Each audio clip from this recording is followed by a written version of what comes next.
noite. Você fica agora com as notícias que são destaque em Minas nesta terça-feira. Polícia prende integrantes de uma quadrilha que atraía vítimas com anúncios de veículos na internet e depois extorquia dinheiro das famílias. Operação Anjos da Lei tenta reduzir tráfico de drogas no entorno das escolas. Prefeitura de BH aumenta a fiscalização nas áreas de risco por causa das chuvas. Metrô vai ficar mais caro à meia-noite. Prefeitura de Belo Horizonte muda exigências para as calçadas. Na semana de alerta contra a automedicação, preparamos uma matéria especial sobre os riscos desse comportamento. Comércio prevê aumento nas vendas e abre oportunidades para trabalho temporário. Mais informações sobre essas e outras notícias a partir de agora.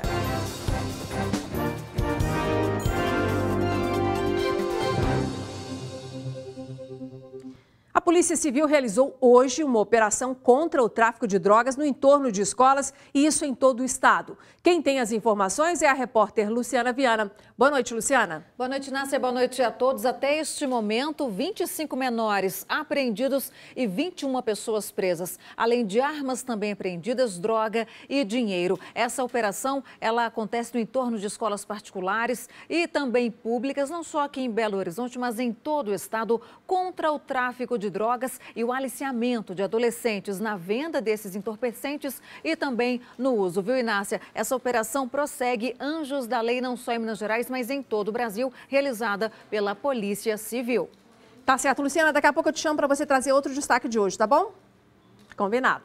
Bom, gente, anúncios de venda de veículos pela internet eram a armadilha para extorquir dinheiro de vítimas. Uma organização criminosa especializada nesse golpe foi desarticulada pela Polícia Civil depois da prisão de 2 pessoas em flagrante. Vítimas, inclusive, foram resgatadas de um cativeiro em Contagem, na Grande BH. Fabrício Leandro Faria, de 44 anos, e Rodrigo Tobias de Souza, de 28, faziam parte de uma organização criminosa que atuava com extorsão mediante sequestro na modalidade falso anúncio. Eles faziam anúncio via web de caminhões, no último caso foi de 2 vans Sprinter, com os valores acima de R$100 mil. Botavam fotos, uma conversa muito articulada, atraíam as vítimas para Belo Horizonte ou para a região metropolitana, onde partes da quadrilha faziam o arrebatamento da vítima, levavam ela para cativeiro. Ela era obrigada a ligar para a família dela, dizendo que tinha visto o veículo, gostado do veículo e que poderiam fazer a transferência do valor correspondente para a conta indicada pelo líder da quadrilha. Somente após isso ela era colocada em liberdade. As investigações começaram no dia 1º de novembro, depois que uma vítima deixou Brasília e veio até Belo Horizonte, atraída pela propaganda de um caminhão. Ontem, a polícia foi até um cativeiro em Contagem, na região metropolitana, e encontrou outras 2 vítimas que vieram de São Paulo depois da propaganda de um outro veículo.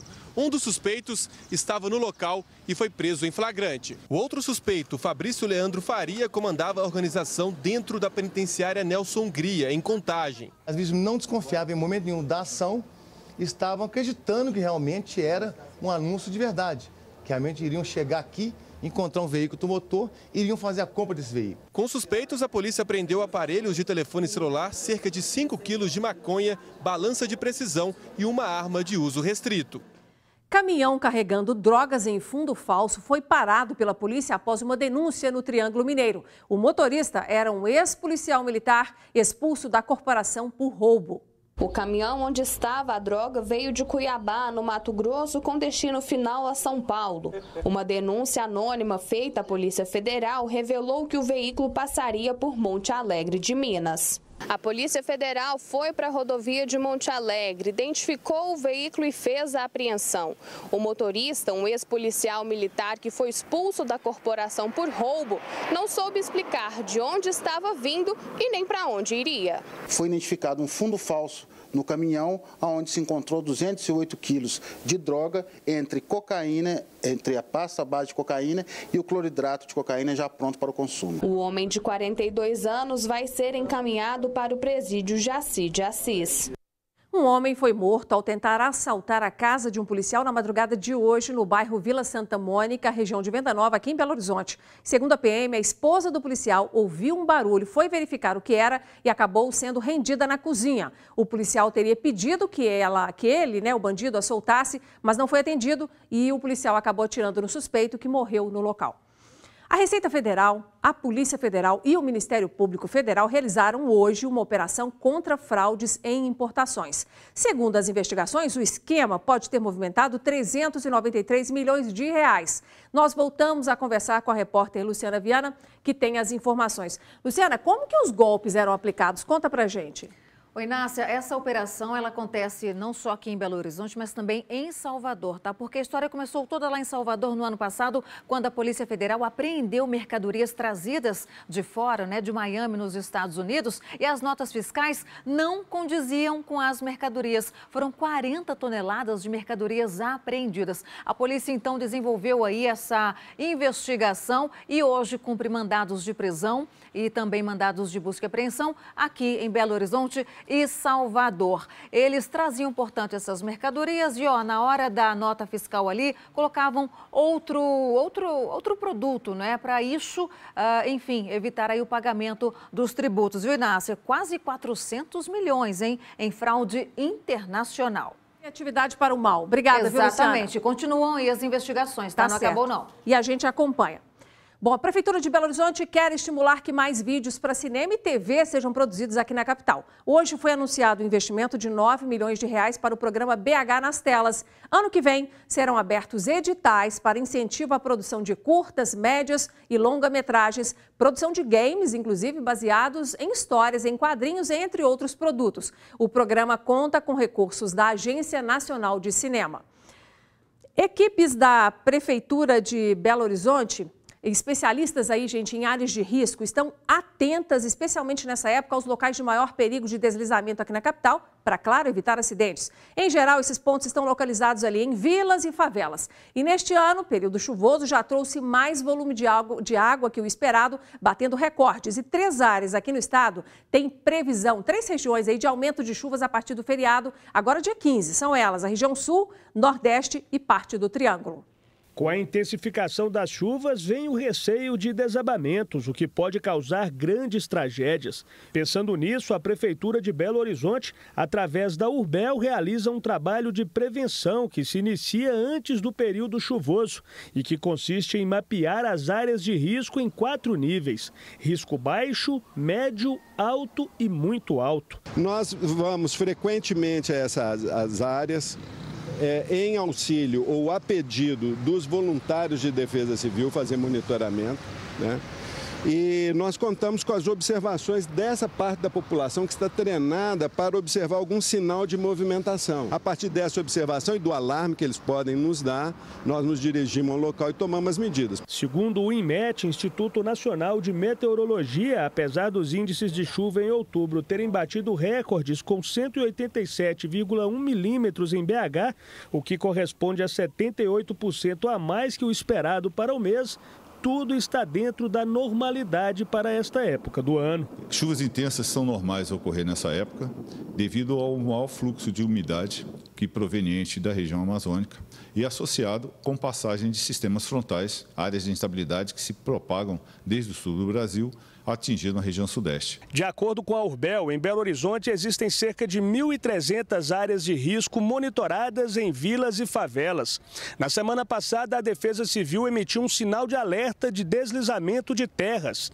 E a promessa para os próximos dias é de mais chuvas intensas. Diante disso, engenheiros e geólogos da Urbel estão visitando áreas mapeadas e consideradas de risco a partir do pedido dos próprios moradores. Se houver risco de desabamento, famílias inteiras têm que deixar suas casas, temporariamente ou não. A Prefeitura tem políticas de abrigamento.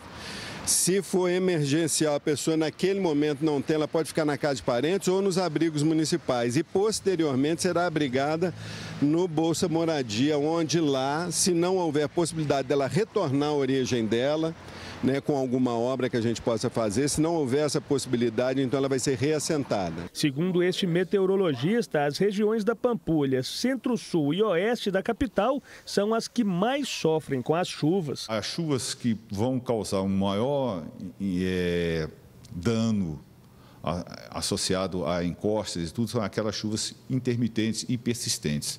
Vários dias de chuva que faz com que a chuva acumule no solo e que haja um escorregamento desse solo. O Superior Tribunal de Justiça autorizou o aumento da tarifa do metrô de Belo Horizonte e as passagens ficaram mais caras à meia-noite de hoje. O repórter Marcelo Silveira está na Estação Central aqui em BH e tem as informações. Boa noite, Marcelo.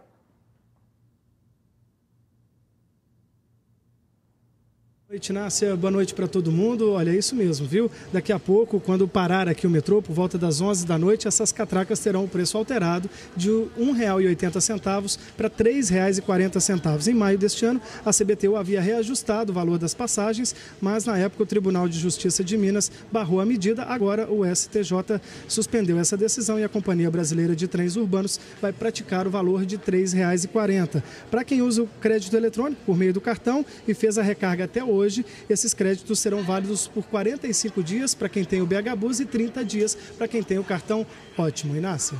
Notícia ruim para o bolso, né? Obrigada, Marcelo.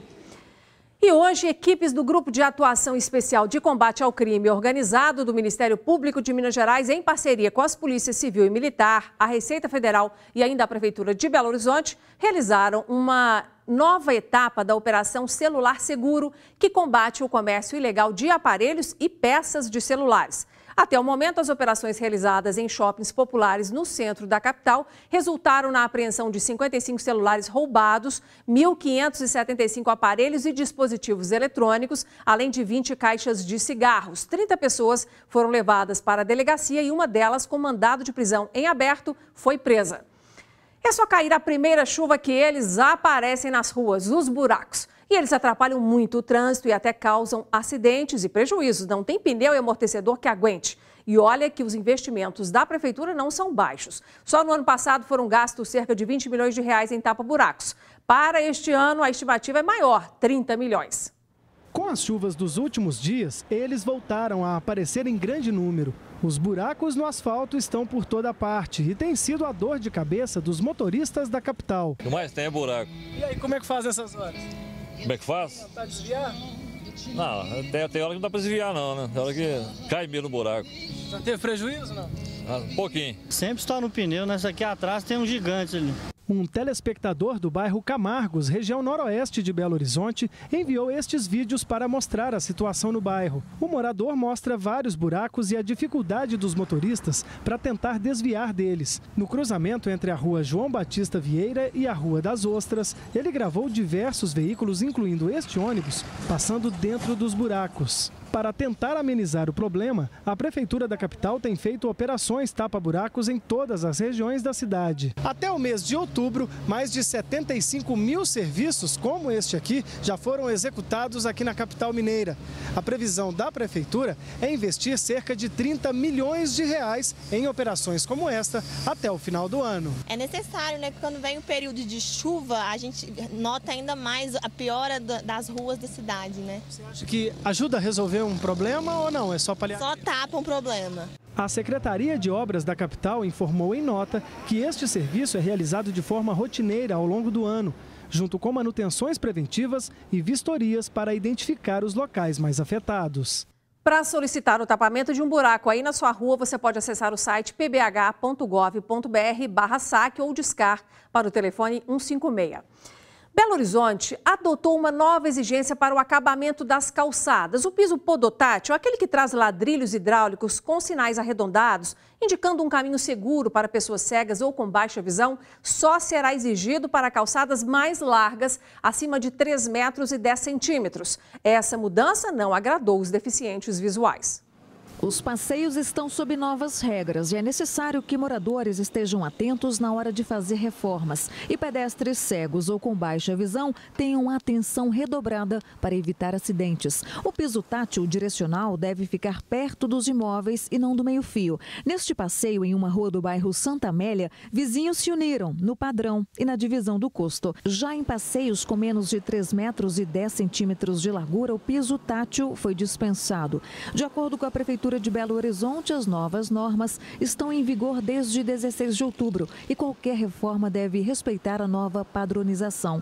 O objetivo foi a simplificação e o baixo custo, já que 4 tipos de pisos passaram a ser aceitos, entre eles o cimentado. A norma anterior trazia apenas um material, que é aquele ladrilho hidráulico, aquele que é todo quadradinho, e a nova norma traz 3 outros materiais, entre eles o cimentado, que são materiais que, do ponto de vista estético, eles combinam entre si, então não tem problema se eles forem implantados diferentes, mas eles são mais acessíveis e tem uma questão até de gosto de cada pessoa e eles são também adequados para a circulação. Mas o morador que já fez o padrão anterior não precisa se preocupar. Quando um dia ele for reformar, se um dia ele for reformar esse passeio, ele deve refazer um novo padrão, mas ele não será notificado para fazê-lo compulsoriamente. De acordo com a norma anterior, o piso tátil era exigido em qualquer caso, mas em decorrência da topografia de Belo Horizonte, com inclinação muito acentuada, passeios com degraus, entre outras situações, a continuidade do piso tátil ficava comprometida e por isso foi extinta a obrigatoriedade nesses locais. Dentro do limite da Avenida do Contorno, as calçadas portuguesas, com pedras e desenhos, são tombadas pelo patrimônio histórico. Por isso, o piso direcional está suspenso temporariamente, até que os conselhos do patrimônio e de pessoas com deficiência entrem em acordo de padrão. Mas para o movimento unificado dos deficientes visuais, a medida dificultará o direito de ir e vir com segurança das pessoas cegas ou com baixa visão. Se você olhar dentro dos bairros da cidade, você não encontra passeio com 3 metros e 10. E o piso tátil é importante porque ele auxilia a pessoa com deficiência visual no deslocamento, ela permite que a pessoa caminhe em linha reta, então a pessoa pode andar com mais segurança, ele é importante. Esta árvore bem no meio do caminho é um obstáculo. Poderia ser sim, mas no meu caso aqui estou vendo e desviando dela. Mas imaginem só a situação de uma árvore como essa no meio do caminho, sem nenhuma sinalização para o deficiente visual. Rafael sabe bem das dificuldades diárias. Isso acontece também em Belo Horizonte, em vários lugares, como postes, bancas de revistas, orelhões, que não sinalizadas devidamente provocam acidente, colocando em risco a integridade da pessoa com deficiência. Já neste passeio, Antônio caminha com mais segurança. Ele nos permite um deslocamento seguro, nos livrando então de situações desfavoráveis. A gente já conversou bastante tempo com a prefeitura, já fizemos uma proposta que melhorasse um pouco mais para as pessoas com deficiência, que é diminuir a largura desses passeios para 2 metros, 2,5 metros, para que pelo menos em alguns lugares tenha o piso tátil direcional. Veja depois do intervalo risco para a saúde. 72% da população admite que se automedica e grande parte ainda pesquisa na internet em busca de diagnóstico.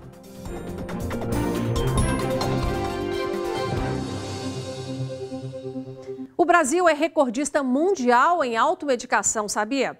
72% da população admite que se medica por conta própria e 40% ainda revela que faz autodiagnóstico a partir de informações tiradas da internet. Até sexta-feira, a comunidade médica intensifica os alertas sobre os perigos do uso indiscriminado de remédios na Semana Mundial de Uso Consciente de Antibióticos. Você tem costume de se automedicar quando bate uma dor, algum mal-estar? Tenho sim. Às vezes, não. Com certeza, sempre. Este infectologista alerta para os riscos de tomar remédios por conta própria, principalmente antibióticos sem o acompanhamento de um médico. Os antibióticos, como qualquer outro medicamento, eles têm seus efeitos colaterais, podem provocar reações alérgicas extremamente graves selecionar bactérias que posteriormente vão ser extremamente difíceis de serem tratadas. Desde 2011 é obrigatório apresentar receita médica para comprar antibióticos em farmácias.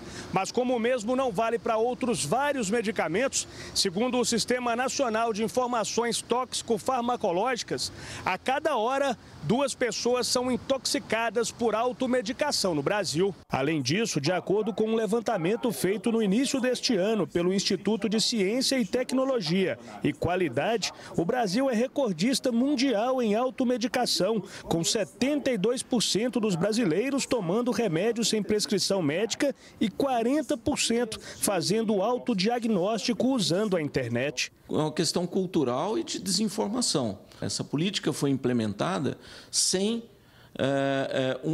ter havido uma educação para que as pessoas se policiassem para não fazer uso de medicamentos por conta própria. Este advogado veio do interior para a capital e mora sozinho há mais de 10 anos. Em casa, ele tem a famosa mini farmácia e, quando sente que precisa, recorre a algum destes remédios, mesmo ciente dos riscos alertados por especialistas. Não tinha minha mãe para ministrar os remédios, aí eu comecei a juntar para dor de cabeça, para ressaca.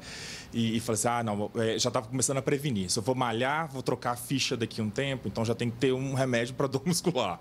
Aí comecei a juntar. Flávio admite que mesmo antibióticos ele tomaria sem orientação de um médico. Mas, segundo especialistas, o problema vai além de provocar resistência nas bactérias pela medicação usada por nós humanos. O uso de antibióticos em rações, né,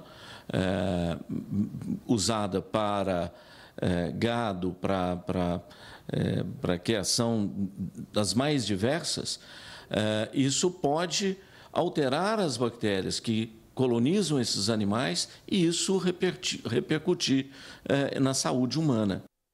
Está chegando o feriado de 15 de novembro, dia da Proclamação da República, e este é o tema de hoje do nosso colunista Paulo Navarro. Olá, estamos sentindo um gosto de 7 de setembro neste 15 de novembro? Um perfume de independência, liberdade? Topo redescobrir a República? Festejemos a República, ainda que ela tenha expulsado um ótimo rei, Dom Pedro II. Dom Pedro II realmente amava o Brasil e fez muito pelo país. Foi uma injustiça o que fizeram com ele, uma ingratidão que o matou de tristeza. Mas isso é história e leite derramado. As repúblicas substituem as monarquias para, supostamente, melhorar o estado das coisas. Para que, no lugar de um rei ou imperador, o povo seja o ator principal, com seus eleitos, seus representantes. Aí é que mora o problema. Às vezes, os presidentes são mais prepotentes e autoritários que reis. Virou moda apelar para o sentimento republicano. Todos os políticos se dizem republicanos, mas são república ou deveria ser o governo que atende aos cidadãos. A forma de governo onde o povo é soberano. Assim, que tal? A partir de 1º de janeiro, começamos a participar, cobrar, vigiar e ser soberanos. E veja a seguir, expectativa de aumento nas vendas do Natal faz contratação de temporários crescer neste final de ano.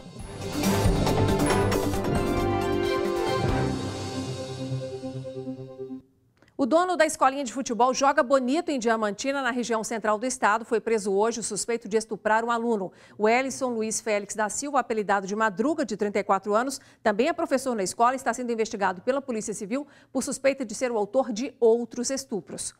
O comércio deve abrir mais de 76 mil vagas temporárias até o final do ano. Hoje foi o primeiro dia de trabalho deste estoquista na loja de presentes. O contrato como temporário é de 3 meses. Agora é empenhar, mostrar tudo que sabe e não fazer corpo mole, trabalhar e tentar impressionar o patrão. E a rede de lojas está selecionando mais 10 funcionários, entre vendedores e operadores de caixa. As nossas contratações são pessoas que tenham mais agilidade, porque agora a demanda é aumentar o fluxo de clientes e o cliente não gosta de esperar nessa época do ano, né? Tem uma lista ali de presentes e a gente tem que estar disponível para o cliente mesmo. As contratações temporárias de fim de ano são uma ótima oportunidade para tentar uma recolocação no mercado de trabalho. Mais de 76 mil vagas devem ser oferecidas, quase 4 mil a mais do que em 2017. E as lojas de roupas e calçados são as que mais oferecem postos nesta época. Por trás desta temporada de contratações está a projeção de vendas calculada para o Natal deste ano. A A estimativa da Confederação Nacional do Comércio é que o setor movimente mais de 34 bilhões de reais. Um aumento de quase 3% em relação ao ano passado. Atualmente, nós estamos com uma taxa de desemprego em patamares menores que do ano passado. Ainda está alta, mas ela está desacelerando. Então, isso faz com que a massa de rendimento aumente. A inflação em patamares menores faz que o custo de vida dessas pessoas fique menor. Então, elas têm mais renda disponível para consumo. E a primeira parcela do 13º salário, que deve ser paga aos trabalhadores até o fim do mês, promete aquecer mais o consumo. De olho nesse cenário, esta loja aberta há 3 meses já vai aumentar o quadro de funcionários com 3 temporários. Eu espero do candidato energia, sorriso. Eu acho que isso encanta o cliente. O Tiago já garantiu uma das vagas como subgerente. A gente acaba mostrando outras coisas também que a gente pode fazer. Arrumando a loja, confere o estoque, né? Dá uma limpeza na loja. A gente quer a vaga de qualquer maneira, né?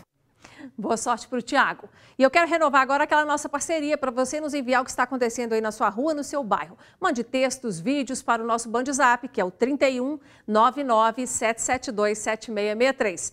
Ficamos por aqui. Obrigado pela sua audiência. Amanhã estaremos de volta com as notícias de Minas. Até lá e boa noite.